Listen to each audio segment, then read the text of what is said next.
Group 1 mains ఫలితాలు అయితే చాలా వరకు అవకతవకలు జరిగాయంటూ ఈరోజు వైఆర్టీవీ స్టూడియోకి అయితే నిరుద్యోగ జేఏసీ నేత జనార్దన్ అయితే వచ్చారు. ముందుగా వారికి వెల్కమ్ చేద్దాం. అన్న నమస్తే అన్న. ఇప్పుడు మీరు చెప్పండి అన్న, వాస్తవంగా నిరుద్యోగులకు సంబంధించి చాలా పెద్ద ఎత్తున గతం నుంచి పోరాటం చేస్తున్నారు. మరి నిరుద్యోగులకు సంబంధించి గ్రూప్ 1 మెయిన్గా గ్రూప్ 1 సంబంధించి కూడా ఫలితాలు మొత్తంగా అవుట్ అయినాయి. మరి దాంట్లో చాలా వరకు కూడా మళ్ళీ మీరు అవకతవకలు జరిగినాయని మళ్ళీ ఒక ఉద్యమం తీసుకొని వస్తున్నారు. అసలు ఏమైంది? అవకతవకలు అనేటటువంటి పేపర్ కరెక్షన్లో జరిగినటువంటి అన్న, ఇది మేము అమ్ముకున్నామని అనట్లేదు. మీరు వెనక డోర్లలో ఒక బస్తాలు పైసలు తీసుకొని ఇక్కడి నుంచి పోస్టులు ఇచ్చిరని అనడం లేదు. అది మరి మీకు తెలిసి జరిగిందో తెలియక జరిగిందో, అరీబరిగా తొందర రిజల్ట్స్ ఇవ్వాలనుకుర్రో ఎందుకు అనుకుర్రో, కానీ ప్రభుత్వం మాత్రం స్పష్టంగా పేపర్ కరెక్షన్లో పేపర్లు దిద్దడంలో, మన తెలంగాణ భాషలో మనం చెప్పాలంటే పేపర్లు దిద్దడంలో మాత్రం వీళ్ళు తప్పుల తడక చేసిర్రు. ఆ తప్పుల తడక అనేటటువంటి చాలా దారుణాలు చెప్తా ఉన్నా. ఇక మనకు అసలు ఈ కోర్టులోకి పోయినప్పుడు కోర్టుకు ఎట్ట ఇవ్వాలంటే, ఈ కోర్టులలోకి ఇప్పుడు చాలామంది పిటిషన్ వేస్తున్నారు. ఆ పిటిషన్స్ అనేటటువంటి చాలా రాంగ్గా చేస్తున్నారు. అడ్వకేట్ గారికి అవగాహన లేనటువంటి విధంగా, అడ్వకేట్లకు అవగాహన లేనటువంటి విధంగా, అడ్వకేట్లకు అవగాహన లేకుండానే పోయిండు. మొన్న వాదించినటువంటి వారికి మేము వారిని అనడం లేదు, వారి ఎఫిషియన్సీని శంకించడం లేదు, దేన్ని శంకించడం లేదు. కానీ ఇక్కడ ఏంటంటే జరిగినటువంటిది, మరి ఇక్కడ మా వాళ్ళు పెట్టుకున్నటువంటి వాళ్ళు ఒక ఎట్ట చేసిర్రో ఏందో, వారికి ఫీడింగ్ ఇచ్చిర్రో లేదో ఏదో, కానీ కొంతనైతే మొన్న జరిగిన దాంట్లోనైతే నిరుద్యోగులు అయితే ఆర్గ్యుమెంట్ అయితే ఎలాంటి ఒక సంతృప్తిగా లేరు. మరి కేసు మనం వేయించుకున్నప్పుడు మనకు వాళ్ళకి కరెక్ట్ ఫీడింగ్ ఇవ్వాలి, ఇది అనే డాక్యుమెంటేషన్ సరిగ్గా ఇవ్వాలి, మన గోడు చెప్పుకోవాలి, అక్కడ ఇది అనేటటువంటి చెప్పుకోవాలి. వాళ్ళకి చాలా కేసులు ఉంటాయి, అన్నీ ఉంటాయి. మేమేం చెప్తున్నాం అంటే, ఎవరైనా కేసులు వేసేటటువంటి వాళ్ళు ఇప్పుడు మేము చెప్పేదాన్ని మీరు దీన్ని చూసి కేసులు ఎట్టేసుకోవాలని ఆలోచించండి. ఎందుకంటే ఒక 8 నెలలు కాదు, ఒక 10 నెలల నుంచి ఈ కేసుల మీద మేము కొట్లాడడం జరుగుతుంది. కోర్టు ఈ కేసుల పట్ల కోర్టుల యొక్క దృక్పథం ఏ విధంగా ఉంది, తెలంగాణ సమాజం యొక్క దృక్పథం ఏ విధంగా ఉంది, ప్రభుత్వ దృక్పథం ఏ విధంగా ఉంది, నిరుద్యోగుల దృక్పథం అనేటటువంటిది ఈ గ్రూప్ 1 కొట్లాట పైన ఏముంది అనేటటువంటిది చూసినటువంటి వాళ్ళం. వీటన్నిటిని చూసినాం కాబట్టి ఒక సంక్షిప్తంగా వీటన్నిటి నుంచి ఒక సారాంశాన్ని మేము ముందుకు పట్టుకొస్తున్నాం. కాబట్టి దీన్ని మీరు చూడండి. ఇవాళ ఆపద జరిగిందని ఇప్పుడే ఉరికొచ్చి మేము కోర్టు కురుకుతామంటే అది కుదరదు. ఎందుకంటే గ్రూప్ 1 నోటిఫికేషన్ వచ్చినప్పటి నుంచి 4 దశలలో ఇప్పటి వరకు రకరకాల సమస్యలు ఉత్పన్నమైనవి. ఈ రకరకాల సమస్యలపైన మేము కోర్టుకు వెళ్ళడం జరిగింది. ఈ క్రమంలో ఒక్కొక్క దశలో ఒక్కొక్కళ్ళు మాకు అండగా నిలబడరు, ఒక్కొక్కళ్ళు మళ్ళీ వెనక్కి తిరిగి వాళ్ళ పనులలో వాళ్ళు నిమగ్నమయ్యారు. ఈ 4 దశలలో ఎవరికి నా సమస్య అని వాడు ఫీల్ అయిందో వాళ్ళు మా దగ్గరికి వచ్చారు. ఇప్పుడు ఈ దశలో మాకు ఎగ్జాము మంచిగా రాసినాం, మాకు ఒక సర్వీస్ వస్తుంది, మేము అనుకున్నన్ని మార్కులు మాకు రాలేదని ఎవరైతే బాధపడుతున్నారో వాళ్ళు ఇప్పుడు ఒక ఉద్యమానికి ముందుకు రావడమో, వాళ్ళు కోర్టులను ఆశ్రయించడం జరుగుతుంది. ముందు జరిగినటువంటిది నోటిఫికేషన్ వచ్చినప్పుడు 29 జీవో, దాంట్లో ఉన్న తప్పిదం. తర్వాత ప్రిలిమ్స్ పెట్టినప్పుడు రాంగ్ క్వశ్చన్స్, మెయిన్స్ ఎగ్జామ్ పెట్టేటప్పుడు వచ్చినటువంటి పాత పేపర్లు అక్కడి నుంచి కొంగు బంగారం లెక్క కొంగులలో చిట్టీలు తీసుకొని పోవడం, ఇవన్నీ చూసినాం. వెరసి ఫలితాలు విడుదలైనాక ఇది 4వ దశలో. ఈ 4వ దశలో ఏమైంది? పేపర్ కరెక్షన్లలో తప్పులు వచ్చినాయి, పేపర్లు దిద్దడంలో. ఇప్పుడు వచ్చినటువంటి బాధ్యులు మీకు ఈ 3 దశలలో మేము చేసినటువంటి పోరాటాలు, రోడ్డు మీద వెళ్ళడం, కొట్లాడడం, ఇలాంటి మా సోషల్ మీడియా వాళ్ళ అన్నలు మాకు అండగా నిలబడడం, సామాజికవేత్తల దగ్గర మేము తిరగడం, అడ్వకేట్ల దగ్గర తిరగడం, రాజకీయ నాయకులు ప్రతిపక్ష నాయకుల దగ్గర తిరగడం, ఇవన్నీ మేము చేసినాం. ఈ దశలలో మీకు రాకపోయి ఉండొచ్చు, మీకు అనుభవం లేకపోయి ఉండొచ్చు. అందుకే మేము ఏం చెప్తున్నానంటే, ఈ కోర్టుకు వెళ్ళినప్పుడు మీరేం చేయాలంటే, ఫస్ట్ ఇది మొన్న వేసినటువంటి కోర్టుకు సంబంధించినటువంటి పిటిషన్ కాపీ, ఈ పిటిషన్ కాపీ 141 పేజీల పిటిషన్ కాపీ. ఈ 141 పిటిషన్ కాపీలో వీరు 22 మందిని పిటిషనర్స్గా జోడించడం జరిగింది. ఈ 22 మంది పిటిషనర్గా జోడించిన వీరు వీళ్ళు ఇచ్చినటువంటి అఫిడవిట్ ఎన్ని పేజీలు ఉన్నాయంటే, మొత్తం వీళ్ళ అఫిడవిట్ అన్నీ కలిపి కూడా మనకు 10 పేజీల అఫిడవిట్, 8 పేజీల అఫిడవిట్. ఇది అంటే 13 పేజీలలో నీకు పిటిషనర్ల డీటెయిల్స్ ఇస్తే 13 పేజీ నుంచి 21 పేజీ వరకు, అంటే ఒక 9 పేజీల అఫిడవిటే వీళ్ళు ఇచ్చింది. ఇక్కడ జరిగినటువంటి అఫిడవిట్ ఆల్మోస్ట్ ఇది ఒక జనరల్ ఎస్ఏ లెక్కనే ఉంది. దీనికి కావాల్సినటువంటి డాక్యుమెంట్స్ సరిగ్గా లేవు, ఇందులో వీళ్ళు రైట్ చేసినటువంటి సరిగ్గా లేవు, ఈ అఫిడవిట్లో వీళ్ళు ఇచ్చినటువంటి ఆధారాలు సరిగ్గా లేవు, ఇక్కడ సైటేషన్లో ఏ కేసులు కూడా పెట్టలేదు, అయ్యాయా నేను ఈ రకంగా ఇట్లా అన్యాయం జరిగింది, ఇది అన్యాయం జరిగింది అని అన్యాయాలని జడ్జి గారి ముంగట చెప్పుకొని, సార్ మా అన్యాయాలకు ఈ విధంగా జడ్జిమెంటు మేము అడుగుతున్నటువంటి ప్రేయర్ ఏదైతే ప్రేయర్ అడుగుతున్నామో మా ప్రేయర్లో ఈ రివాల్యుయేషన్ చేయండి, ఇప్పుడు ఉన్నటువంటి ప్రాసెస్ మీద స్టే ఇవ్వండి, ఇప్పుడు ఉన్నటువంటి 22 మంది పిటిషనర్స్కు మీరు రిజల్ట్స్ను హోల్డ్ చేయమని చెప్పినప్పుడు ఎందుకు అడుగుతున్నాం? ఇలాంటి జడ్జిమెంట్స్ అనేవి గతంలో వేరే హైకోర్టులు ఇచ్చినాయి వేరే రాష్ట్రాలలో, వాటిని సుప్రీంకోర్టు కూడా తగు సందర్భాలలో అప్పీళ్లు చేసిందని చెప్పాల్సినటువంటిది. ఇది జనరల్గా ఎవరైనా కోర్టు ఒక జ్ఞానం ఉన్నటువంటి వాళ్ళు, కోర్టుకు పిటిషన్ పోయినటువంటి వాళ్ళు చేసేటటువంటి ఒక కార్యక్రమం. అయితే ఇక్కడ మేమేం చెప్తున్నామంటే, ఇక్కడ మనకు అసలు కోర్టుని ఏం అడగాలి? మనకు ఉన్నటువంటిది పేపర్ కరెక్షన్లలో తప్పు. ఈ పేపర్ కరెక్షన్లలో ఇక్కడ 2 రకాలు జరుగుతుంది. ఒకళ్ళు తెలుగు మీడియం వాళ్ళకి అన్యాయం జరిగిందని, ఇంగ్లీష్ మీడియం వాళ్ళకి అన్యాయం జరగలేదని, తెలుగు మీడియమే నష్టం జరిగింది, తెలుగు మీదనే ఒక కేసు వేద్దామని అనుకుంటున్నాను. నేనేం చెప్పదలుచుకున్నానంటే, తెలుగు మీడియానికి అన్యాయం జరిగింది, ఇంగ్లీష్ మీడియానికి అన్యాయం జరిగింది, మంచిగా రాసినటువంటి వాళ్ళకి ఈ 2 మీడియాలలో కూడా అన్యాయం జరిగింది. కాబట్టి ఇక్కడ ఎవాల్యుయేషన్లోనే తప్పు ఉన్నది. కాబట్టి ఎవాల్యుయేషన్ మీదనే మనం కోర్టుకు వెళ్దామని చెప్తున్నాం. ఒక తెలుగు మీడియం మీద సపరేట్ పోతే ఎట్లుంటుంది, ఇంగ్లీష్ మీడియం మీద సపరేట్ అయిపోతే ఎట్లుంటుందో నేను లాస్ట్ కన్క్లూషన్లో చెప్పేస్తాను. కానీ ఎవాల్యుయేషన్ మీద వెళ్ళడం మంచిది, అన్నీ కలుపుకొని.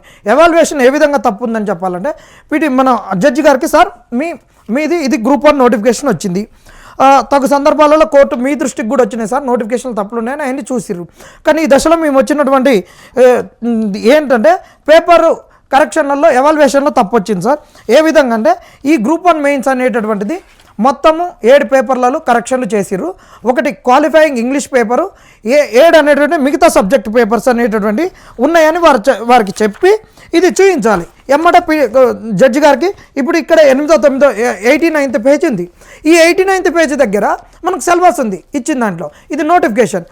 ఇక్కడికి జడ్జి గారిని ఎమ్మట ఇక్కడికి మూవ్ చేసి డ్రైవ్ చేసేసి, సార్ ఇక్కడ ఉన్నటువంటి పేజీ జనరల్ ఒక్కొక్క దానికి ఒక్కొక్క కంపోనెంట్ సిలబస్ ఇచ్చిర్రు, ఇక్కడ 6 పేపర్లు అనేటటువంటి ఒకటి ఇంగ్లీష్ పేపర్ క్వాలిఫై అయిన తర్వాత ఈ పేపర్లు దిద్దుతారు.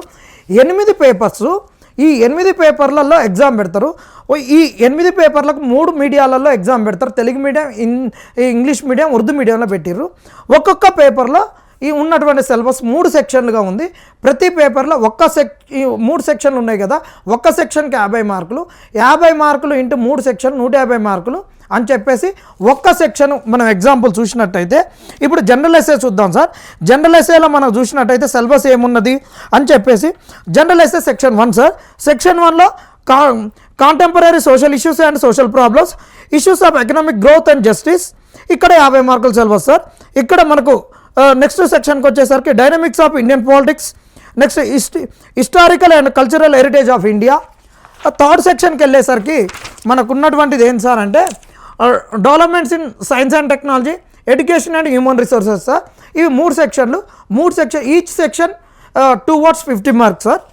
మీరు ఈరోజు క్వశ్చన్ పేపర్కి వెళ్ళినట్టయితే సార్, క్వశ్చన్ పేపర్ కూడా మీరు చూడండి సార్. ఒక్కసారి క్వశ్చన్ పేపర్లో సెక్షన్ 1లో, సెక్షన్ 2, సెక్షన్ 3లో ఏమేమి క్వశ్చన్స్ ఇచ్చిర్రు ఒకసారి సెక్షన్ 1లో కనుక మీరు చూసినట్లయితే, is economic development is a panacea for overcoming social inequality అనేది క్వశ్చన్ సార్. ఈ క్వశ్చన్కు ఎవరు ఎక్స్పర్టైజ్ ఉండాలి సార్ అంటే, డెవలప్మెంట్ ఎకానమీలో ఉన్నటువంటి వాళ్ళు ఎక్స్పర్టైజ్ ఉండాలి సార్. నెక్స్ట్ ఉన్నటువంటి question, uneven development has led to the growth of regionalism in India, discuss. ఇది డైరెక్టివ్ వర్డ్ సార్. ఈ క్వశ్చన్కి కూడా ఇది ఎవరు ఉండాలి సార్ అంటే, ఎకనామిక్ డెవలప్మెంట్ ఉన్నటువంటి వాళ్ళు ఉండాలి సార్ అని చెప్పేసి. మూడో question, India in economic inequality and regional disparities increased in the process of liberalisation, privatisation, globalisation. ఇది కూడా ఎకానమీ రిలేటెడ్ క్వశ్చన్ కాబట్టి డెవలప్మెంటల్ ఎకానమీలో ఉన్నటువంటి వాళ్ళు. ఈ 3 క్వశ్చన్లు కూడా ఎకానమీ రిలేటెడ్గా ఉన్నాయి ఫస్ట్ అని చెప్పేసి. థర్డ్ క్వశ్చన్కి వచ్చేసరికి ఈ 3 క్వశ్చన్లు ఎవాల్యుయేట్ చేయడానికి ఎవరు ఉండాలి? ఎకానమీ రిలేటెడ్ ఉన్నటువంటి ఎక్స్పర్టైజ్ ఉన్నటువంటి వాళ్ళు కావాలి మనకు. ఆ ఫస్ట్ క్వశ్చన్కి ఒక సోషాలజీ ఉన్న వాళ్ళు అయినా సరిపోతుంది, ఎకానమీ ఉన్న వాళ్ళు అయినా సరిపోతుంది. ఎకానమీ విత్ స్పెషలైజేషన్, డెవలప్మెంటల్ ఎకానమిక్స్లో వాళ్ళు ఎక్స్పర్టైజ్ ఉండాలి, పిహెచ్డి ఉండాలి. నెక్స్ట్ సెక్షన్ 3కి వచ్చేసరికి మనకు despite constitutional guarantees and policy initiatives, social justice in India faces significant challenges. Examine ఈ క్వశ్చన్కు మనకు ఎవరు ఉండాలి, పొలిటికల్ సైన్స్ వాళ్ళు ఉండాలి. రెండో క్వశ్చన్కు న్యాయపరమైన క్రియాశీలత భారత రాజ్యాంగంలో పొందపరిచిన అధికారాల విభజన నియమాల వక్రీకరిస్తుందా, ఈ సంబంధిత న్యాయ నిర్ణయాలను ఉటంకిస్తూ నిశ్చితంగా పరిశీలించండి. ఈ క్వశ్చన్కి కూడా ఎవరు ఉండాలి, పొలిటికల్ సైన్స్ వాళ్ళు ఉండాలి, ఎక్స్పర్టైజ్. ఇప్పుడు రెండో క్వశ్చన్ 2Cలో మనకి హిస్టరీ మీద ఇచ్చారు. ఏంటిది, శృంగకళల్లో గౌతమ బుద్ధుని చిత్రీకరణలో అనికోనిక చిత్రాల పాత్రను వర్ణించుము మరియు దాని ప్రభావం తర్వాతి కాలంలో బౌద్ధ కళ అభివృద్ధి చెందడానికి గల సంబంధాన్ని తెలుపము. దీనికి హిస్టరీకి సంబంధించినటువంటి వాళ్ళు ఉండాలి. ఇంకా మూడో సెక్షన్కి వస్తే సార్, మనకు మూడో సెక్షన్లో వాళ్ళు ఇచ్చినటువంటి సిలబస్ ప్రకారము సైన్స్ అండ్ టెక్నాలజీకి సంబంధించినటువంటి question, national science technology and innovation policy as a mandate to contribute in the vision of a Atmanirbhar Bharat, elaborate the role of the policy with respect to making India as a world's technology and service hub. దీనికి ఎవరు ఉండాలి, paper కరెక్షన్కు science and టెక్నాలజీలో అంటే సైన్స్లో PhD చేస్తున్నటువంటి వాళ్ళు, లేకుంటే professors, వాళ్ళు పాలసీ మేకింగ్లో గవర్నమెంట్కు సైన్స్ అండ్ టెక్నాలజీకి సంబంధించిన పాలసీ మేకింగ్ చేసేటటువంటి వాళ్ళు ఉండాలి ఈ క్వశ్చన్కు. Next, elaborate role of the renewable energy in a mitigation of climate change. దీంట్లో ఎవరు ఉండాలి, ఈ క్వశ్చన్ ఎవాల్యుయేట్ చేయడానికి ఎన్విరాన్మెంట్లో స్పెషలైజేషన్ ఉండాలి. మూడో క్వశ్చన్లో motivation may be understood as the set of a forces that cause people to behave in certain way certain ways అని ఉంది ఈ క్వశ్చన్. ఈ క్వశ్చన్ అనేది ఫిలాసఫీకి సంబంధించినటువంటిది. ఈ ఫిలాసఫీకి సంబంధించినటువంటిది ఓవరాల్గా అయితే మనకేం కావాలి సార్ అంటే, ఈ ఎస్ఏ పేపర్ని ఎవాల్యుయేట్ చేయడానికి మనకున్నటువంటి మూడు భాగాలలో 3 సెక్షన్ల కింద వచ్చినటువంటి క్వశ్చన్లను ఎవాల్యుయేట్ చేయడానికి మనకు డెవలప్మెంటల్ ఎకానమీ ఉన్నటువంటి వాళ్ళలో ఎక్స్పర్టైజ్ ఉన్నటువంటి వాళ్ళు ఉండాలి, పొలిటికల్ సైన్స్లో ఎక్స్పర్టైజ్ ఉన్నటువంటి వాళ్ళు ఉండాలి, హిస్టరీలో ఎక్స్పర్టైజ్ ఉన్న వాళ్ళు ఉండాలి, సోషల్ సైన్స్ మనకు scholar or professor expertise in science and technology policy మేకింగ్లో ఎక్స్పర్టైజ్ ఉన్న వాళ్ళు ఉండాలి, ఎన్విరాన్మెంట్ ప్రొఫెసర్స్ ఉండాలి, నెక్స్ట్ ఫిలాసఫీ వాళ్ళు ఉండాలి. ఇది మనకు సంబంధించినటువంటిది. ఒక్కసారి కనుక మనము వాళ్ళు ఇచ్చినటువంటి వెబ్ నోట్కి వెళ్ళినట్టయితే, ఈ వెబ్ నోట్లో ఎస్ఏ పేపర్ దిద్దడానికి కరెక్షన్ చేయడానికి వాళ్ళు ఇచ్చినటువంటి మొత్తం ఎవాల్యుయేటర్ సంఖ్య 57. మరి 57లో మనకి ఎస్ఏఎస్లో దిద్దడానికి 6 డిసిప్లిన్స్కి సంబంధించినటువంటి ప్రొఫెసర్స్ అవసరం, కానీ ఇక్కడ ఓన్లీ 57 అని ఇచ్చారు గుండు గుత్తగా. మరి ఈ క్వశ్చన్ దిద్దడానికి ఆర్గర్ ఎక్స్పర్టైజ్లను పెట్టలేదు కాబట్టి మాకు వచ్చినటువంటి ఎవిడెన్స్ ప్రకారం ఏమవుతుంది సార్ అంటే, మంచి మార్కులు వచ్చినటువంటి ఒక అభ్యర్థికి ఎస్ఏ రైటింగ్లో కేవలం 11 మార్కులు వచ్చినాయి సార్. ఆ 11 మార్కులను మేము ఒక ఉదాహరణతో ఇప్పుడు చూపిస్తున్నాం. ఇట్లా నష్టపోయినటువంటి వాళ్ళు చాలామంది ఉన్నారు సార్.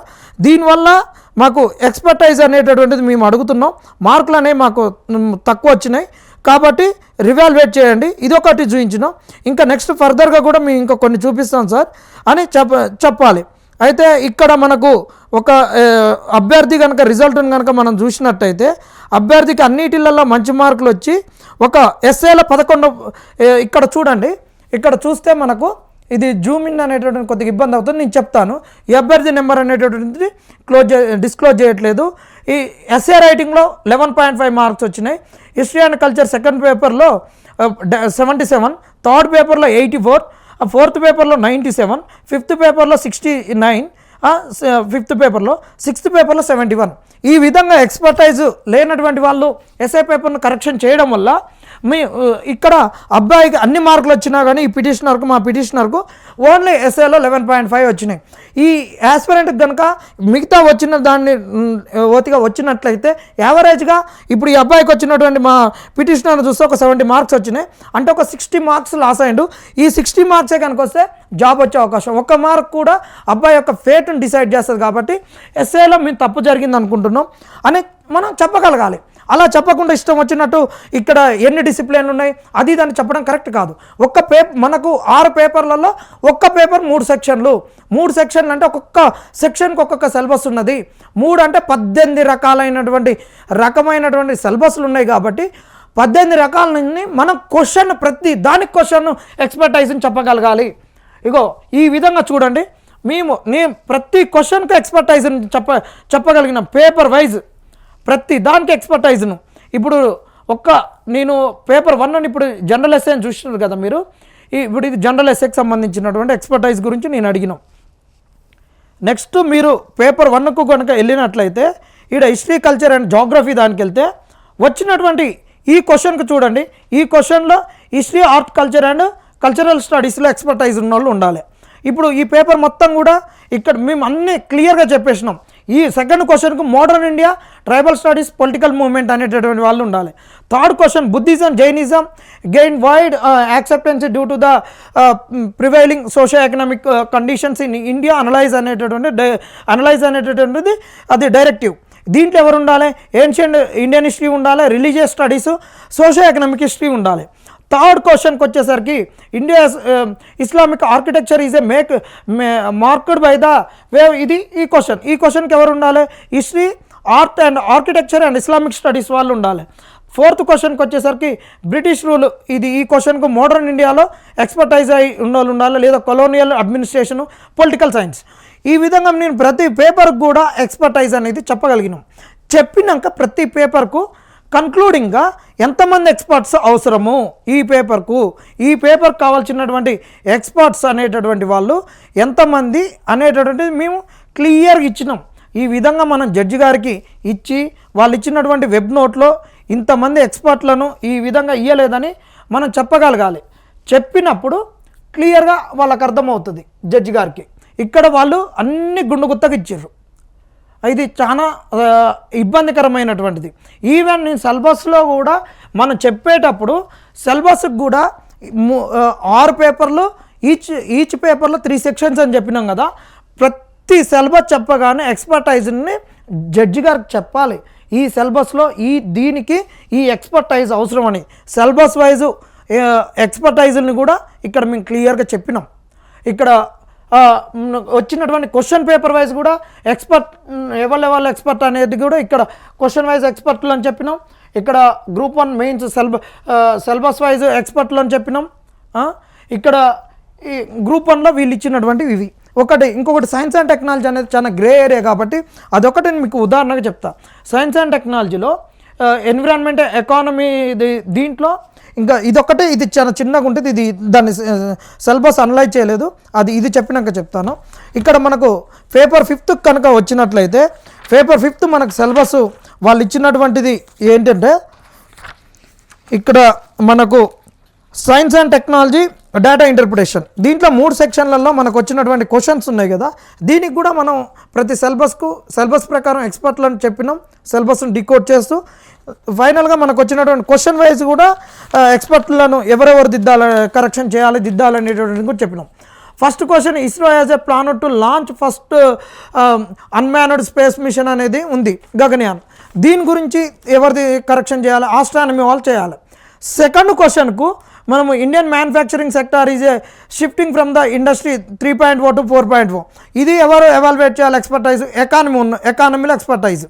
తర్వాత థర్డ్ ఏలో national mission to promote A solar power launched by Indian government. దీనికి ఎవరు? Solar power.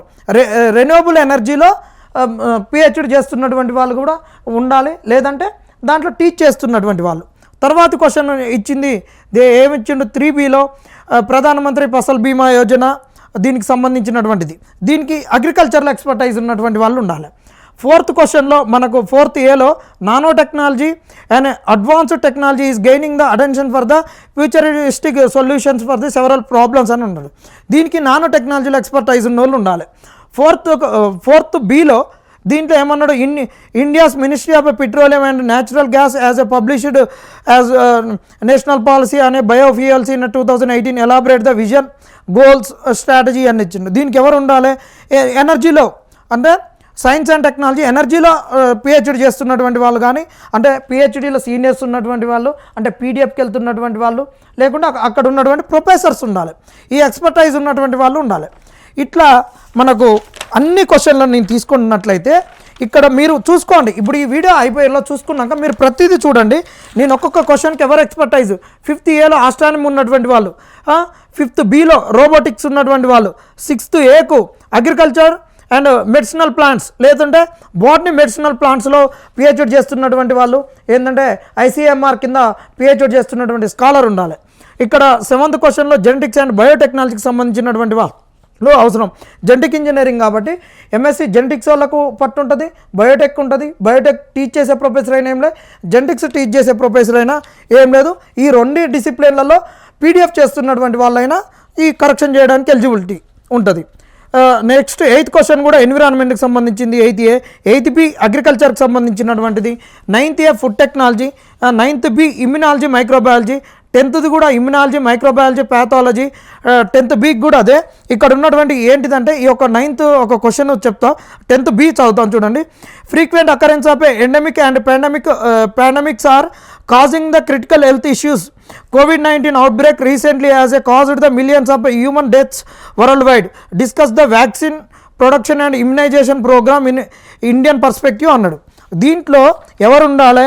మైక్రోబయాలజీ చేసినటువంటి వాళ్ళు ఉండాలి. మైక్రోబయాలజీ చేసినటువంటి వాళ్ళకు ఇమ్యునాలజీ మీద పట్టు ఉంటుంది, లేకుంటే ప్యాథాలజీ చేసినటువంటి వాళ్ళ మీద ఉండాలి, లేకుంటే నీకు మెడికల్ బయోకెమిస్ట్రీ అనేటటువంటిది ఉంటుంది సపరేట్.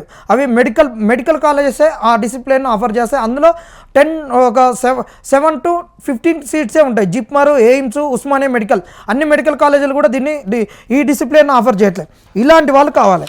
టోటల్గా ఈ సైన్స్ అండ్ టెక్నాలజీ పేపర్కే మనకు డేటా ఇంటర్ప్రిటేషన్ పక్కన పెట్టేస్తే 50 మార్కులు, 100 మార్క్స్ దీనికి పెట్టేస్తే దీంట్లో మనకు కావాల్సినటువంటి వాళ్ళు ఎంతమంది ఎక్స్పర్ట్లు కావాలంటే 10 డిసిప్లిన్స్లలో ఉన్నటువంటి వాళ్ళు. ఇలా ఆస్ట్రానమీ వాళ్ళు, ఎకానమీ వాళ్ళు, రెన్యూవబుల్ ఎనర్జీ, నానో టెక్నాలజీ పైన మనకు 2 క్వశ్చన్స్ వచ్చినాయి. అగ్రికల్చర్కి సంబంధించిన వాళ్ళు దాని మీద ఒక క్వశ్చన్, రోబోటిక్స్కు ఒక క్వశ్చన్ వచ్చింది, ఎన్విరాన్మెంటు దానికి సంబంధించినటువంటిది ఒక 7th question, food technology, botany and medicinal plants, microbiology or immunology or medical biotechnology, బయోకెమిస్ట్రీకి సంబంధించినటువంటి వాళ్ళు. అంటే ఇక్కడ ఎకానమీ, ఎన్విరాన్మెంట్ ఆల్రెడీ మనకు ఇంకొక పేపర్లలో ఉన్నాయి కాబట్టి వాళ్ళిద్దరిని వదిలిపెట్టేసిన మన కనీసం 8 డిసిప్లిన్లో ఉన్నటువంటి వాళ్ళు అయితే కానీ ఈ పేపర్ కరెక్షన్ చేయరు. మరి ఇక్కడ ఏం చెప్పిర్రయ్యా అంటే మనకు సైన్స్ అండ్ టెక్నాలజీలో కేవలం సైన్స్ అండ్ టెక్నాలజీకి సంబంధించినటువంటి వాళ్ళు 21, బయోటెక్నాలజీకి సంబంధించి 26 మెంబర్స్, డేటా ఇంటర్ప్రిటేషన్ 8 అన్నారు. సైన్స్ అండ్ టెక్నాలజీ 21 మెంబర్స్ అన్నారు. సైన్స్ అండ్ టెక్నాలజీకి సంబంధించిన 21 మెంబర్స్లో వాళ్ళు దేంట్లో ఏ ఫీల్డ్లలో ఎక్స్పర్టైజ్ కలిగి ఉన్నటువంటి వాళ్ళు ఇక్కడ ఎక్కడ చెప్పలేదు. బయోటెక్నాలజీకి సంబంధించి కేవలం ఒకటే క్వశ్చన్ వచ్చింది. ఈ ఒక క్వశ్చన్ 21,000 పేపర్లో రిఫ్లెక్ట్ అయినా నీకు 26 మెంబర్స్ అవసరం ఉన్నారా?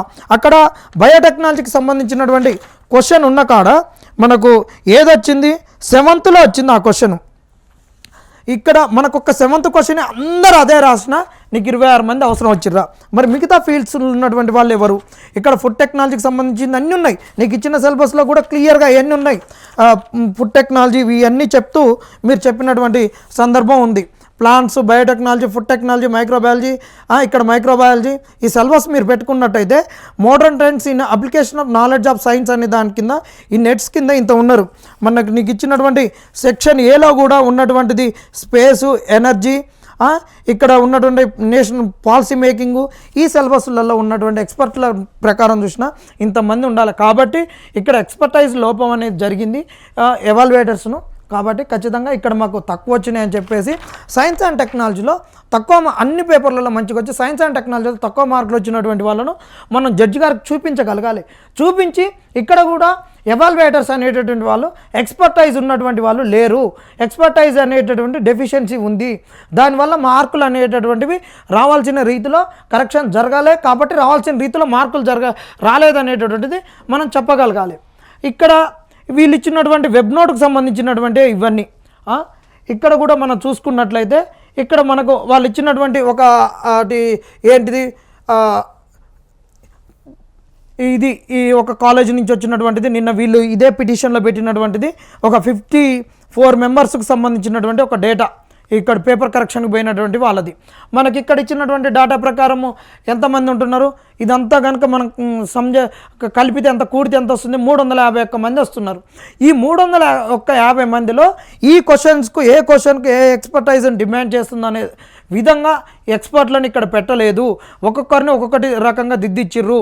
ఇక్కడ ఈ విధంగా ప్రతి డిసిప్లిన్ కూడా మనము ఈ 6 పేపర్లకు సంబంధించిన సిలబస్ వచ్చిన క్వశ్చన్ ఎక్స్పర్టైజ్లను వీటన్నిటిని కనుక మనం ఎక్స్ప్లెయిన్ చేయగలిగితే జడ్జి ఖచ్చితంగా కన్విన్స్ అవుతాడు.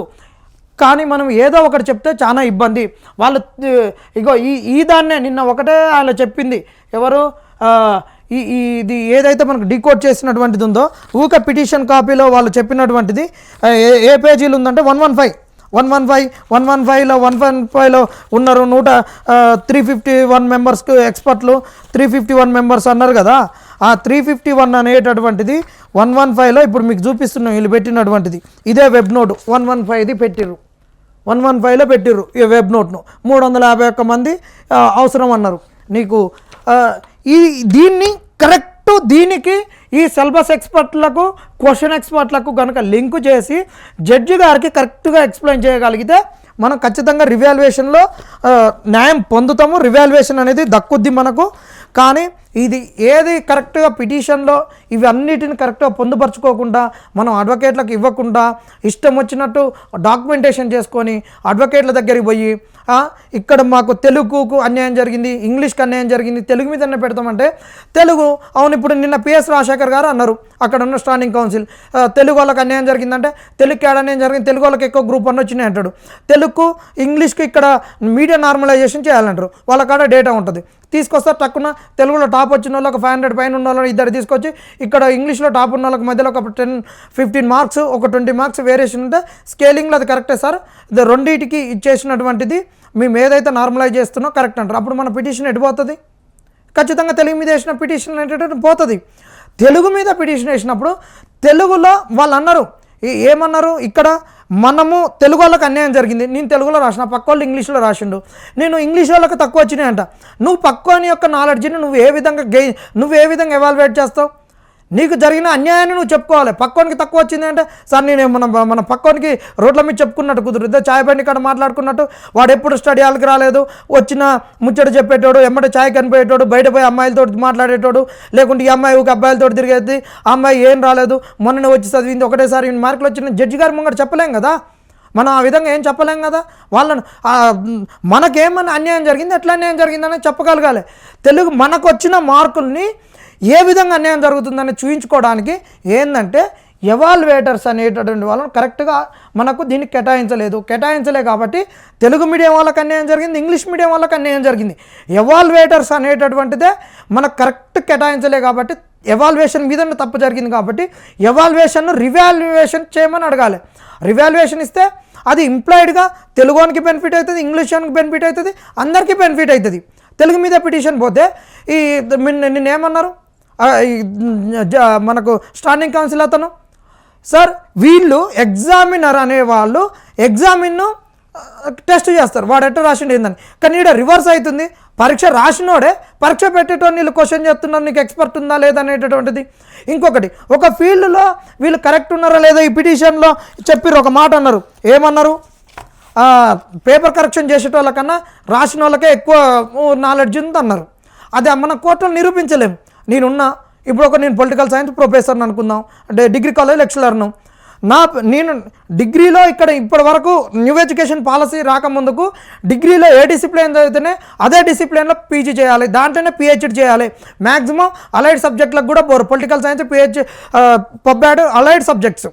వాడు డిగ్రీ పొలిటికల్ సైన్స్ చదివి, పీజీ పొలిటికల్ సైన్స్ చదివి, పిహెచ్డి పొలిటికల్ సైన్స్ చదివి ఒక 4-5 పేపర్లు 7-8 పేపర్లు పబ్లిష్ చేసినటువంటి వాళ్ళు కోర్టులో చూపిస్తారు వీళ్ళకి ఇన్ని డిసిప్లిన్ ఇంత చదివారు సార్ వీళ్ళు ఈ పేపర్ను దిద్దలేరా అంటే అప్పుడు మనం ఏడ నోరెళ్ళ పెట్టుకుంటాం. అలాంటి వేగ్ వర్డ్స్ అనేటటువంటి పిటిషన్లో చేయొద్దు. వాళ్ళకు దిద్దిన వాళ్ళకు నాలెడ్జ్ ఉందా లేదనేది మనం ఏ విధంగా చేస్తాం. వాళ్ళ డిగ్రీలు పెడతారు. నువ్వు చదివిన పుస్తకాలు లక్ష్మీకాంత్ గిక్ష్మీకాంత్ అన్నీ తీసుకొచ్చేసి ఢిల్లీలో వాజిరామ్ ఇక్కడ సుబ్రతో రంజన్ వీళ్ళందరూ టాప్ ఫ్యాకల్టీలు సార్. వాళ్ళందరూ చెప్పారు జామియా మిలియా నుండి ఢిల్లీ యూనివర్సిటీ నుండి వచ్చి చెప్పిన వాళ్ళు అక్కడ నేను నాలెడ్జ్ తీసుకున్న వీళ్ళకన్నా వాళ్ళు ఎక్కువ నాలెడ్జ్ ఉన్న వాళ్ళు నేను 10 మంది దగ్గర తీసుకున్న 10 మంది నాలెడ్జ్ చేస్తే 100 మంది నాలెడ్జ్ నాకు ఆడుంటుందంటే కుదరదు. డాక్యుమెంట్ ప్రకారం వాళ్ళకున్న డిగ్రీకి మన డిగ్రీకి అక్కడ పొంతన ఉండదు. కాబట్టి దయచేసి అట్లా కాకుండా ఎక్స్పర్ట్లు ఎవరైతున్నారో ఆ ఎక్స్పర్ట్ల ప్రకారమే మనకు సబ్జెక్టుకు క్వశ్చన్స్కు లింకు కావట్లేదు. కాబట్టి ఎక్స్పర్ట్లో కరెక్ట్ లేరు. కాబట్టి దాని మీద ఎవాల్యుయేషన్లో తప్పు జరిగింది అనాలి. కానీ ఇంగ్లీష్ వాడు అటుపోతాం తెలుగుని ఇటుపోతామని ఇష్టం వచ్చినట్టు పిచ్చోడి చేతిలో రాయిందన్నట్టు జరిగిన అన్యాయాన్ని తలుచుకొని ఇష్టం వచ్చినట్టు పిటిషన్ లేపించి చేస్తే మాత్రం లాస్ట్కి ఇవన్నీ ఒక్కటి క్లబ్ అయి ఆగం అవుతాం. దయచేసి ఎవరైనా కేసు వేయాలనుకుంటే ఒక్కసారి ఆలోచించండి. ఒకసారి క్షుణ్ణంగా ఆలోచించండి. మీ అన్నీ కూడా పబ్లిక్ డొమైన్లో అన్ని వాట్సాప్ టెలిగ్రామ్ గ్రూపులలో పెడతా చేసిన వర్కును దాన్ని చూసుకొని నిమ్మలంగా ఆలోచించి పిటిషన్ లెట్టేయాలని ఆలోచించండి. ఇంతకుముందు పడ్డ పిటిషన్కి సంబంధించినటువంటిది కూడా మీరు అక్కడ ఉన్నటువంటి అడ్వకేట్లను వీళ్ళని అడిగినా పిటిషన్ కాపీలు వస్తాయి. ఆ పిటిషన్ కాపీలో తీసుకోండి. వాళ్ళు ఏం ఎవిడెన్స్ ఇచ్చిర్రు, ఎట్లా ఇచ్చిర్రు, మనమే ఎవిడెన్స్ పెట్టాలి, ఏ విధంగా ఈ పిటిషన్ ఉండాలని ఆలోచించండి. ఇది నేను పిటిషన్ కాపీని తెప్పించుకొని చూసినాం.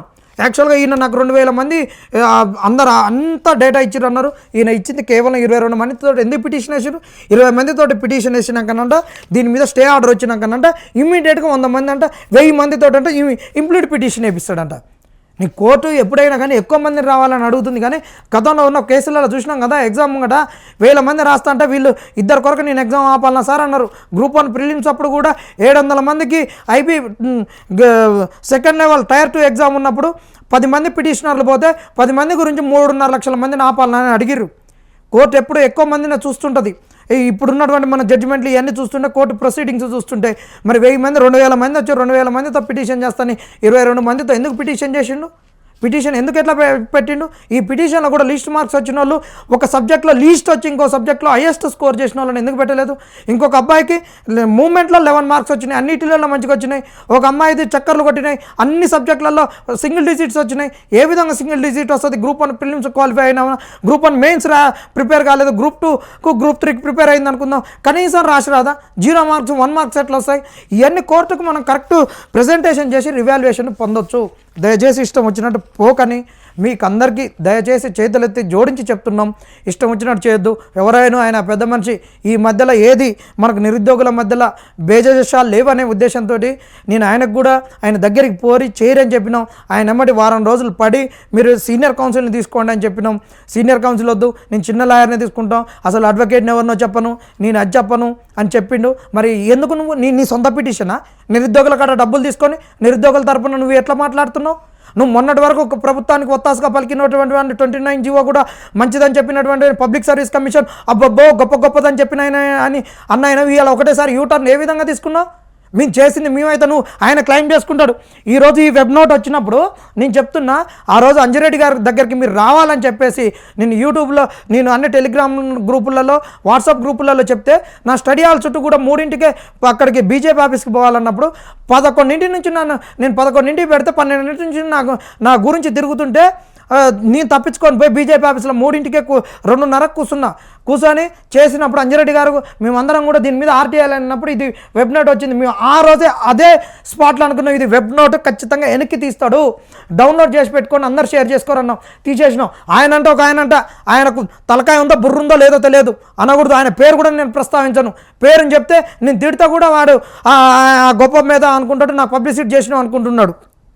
ఆయన అంటాడు నేను రాసిన లెటర్కు అబ్బబ్బో భయపడమ్మడే public service commission web note ఇచ్చింది ఇరికిపోయింది అని చెప్తున్నాడు. ఇవాళ ఏం చెప్తాడు? నిన్న వచ్చిన దాంట్లో ఆ పిటిషన్ అడ్మిట్ అవ్వడం పెద్ద గొప్ప విషయం. అడ్మిట్ కాగానే మెయిన్ స్ట్రీమ్ మీడియా మొత్తం కూడా ఎక్కడ నెగిటివ్ రాయలేదు, అన్ని రాసిన హిందీ అని.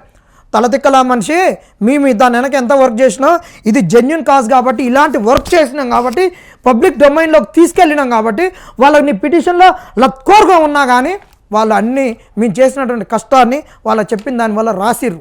ఇప్పటికైనా ఆగమైన పిటిషన్ లేకరి వేసి ఆగం చేయకరి, చేసిన దాన్ని అన్ని కష్టాన్ని మీరు క్లెయిమ్ చేసుకోకరి, క్లెయిమ్ చేసుకోరి. చేసే తప్పు నువ్వు క్లెయిమ్ చేసుకున్న దాన్ని నేను ఖండించకుండా నువ్వు తప్పు చేసి ఇంకా నేను మంచి చేసుకున్నా అంటే తప్పు. నిరుద్యోగులారా గమనించండి, ఈ వైఆర్ టీవీలో ఇది ఖచ్చితంగా లైవ్ అనేటటువంటిది వస్తుంది. ఈ లైవ్ని అందరికి షేర్ చేయండి.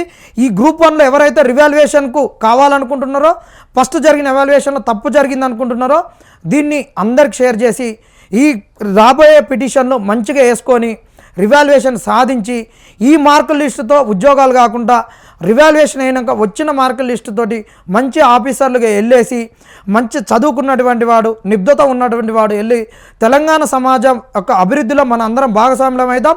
ఇక్కడ మేము కాంగ్రెస్ పార్టీని తప్పుపట్టట్లే, ఎవరిని తప్పుపట్టట్లే, జరిగిన తప్పును మీరు సరిదిద్దుకోమని చెప్తున్నాము. మీరు అమ్ముకున్నారని మేము అనట్లేం. దయచేసి మీరు ప్రభుత్వం ఆలోచించుకోరి. రేవంత్ రెడ్డి గారు నీ మంది మార్బలం అనేటటువంటిది దీని మీద దృష్టి పెట్టండి. ఈ కేసును బంగాళాఖాతంలో తొక్కకండి. రాజ్యాంగాన్ని గౌరవించేది కాంగ్రెసు, మేము మొన్న ఢిల్లీలో 20 రోజులు కూర్చొని వస్తే మా మిత్రులందరూ కూడా ఢిల్లీ వాళ్ళు ఏమంటున్నారు, కాంగ్రెస్ అనేది బడుగు బలహీన వర్గాలది, బీసీలది, అక్కడ బీసీని పీసీసీని చేసింది, బీసీలను మంత్రులను ఇస్తుంది, బీసీకి కులగణన చేసింది, బీసీలో 42% రిజర్వేషన్ ఇచ్చింది, అలాంటి కన్నతల్లి లాంటి కాంగ్రెస్ను ఈ చిన్న తప్పిదం వల్ల చేసుకోవద్దు, రేవంత్ రెడ్డికి తెలుసో తెలియదో అంటున్నారు. మేము కూడా అదే చెప్తున్నాము. అట్లానే మిమ్మల్ని గెలిపించినాం కాబట్టి దయచేసి తప్పును మీరు సరిదిద్దుకోండి. లేకుంటే మీకున్నటువంటి మీ పార్టీకి ఉన్న క్రెడిబిలిటీని తుంగలో తొక్కి రాజ్యాంగాన్ని గౌరవించము, బంగాళాఖాతం పోతుంది అనుకుంటే మాత్రం ఈరోజు బంగాళాఖాతంలో పోయినా దీని పరిణామాలు ఖచ్చితంగా ముందు మీరు చవి చూస్తారని కూడా చెప్తున్నాం. వీటన్నిటిని దృష్టిలో పెట్టుకొని బేజాలకు పోకుండా జరిగిన తప్పును సరిదిద్దుకోవాలని చెప్తున్నాం. నిరుద్యోగులు కూడా ఇష్టం వచ్చినట్టు పోవద్దని చెప్తున్నాం. వైఆర్ టీవీని ఆదరించండి. ఈ వైఆర్ టీవీలో వచ్చేదాన్ని అందరికి షేర్ చేయండి.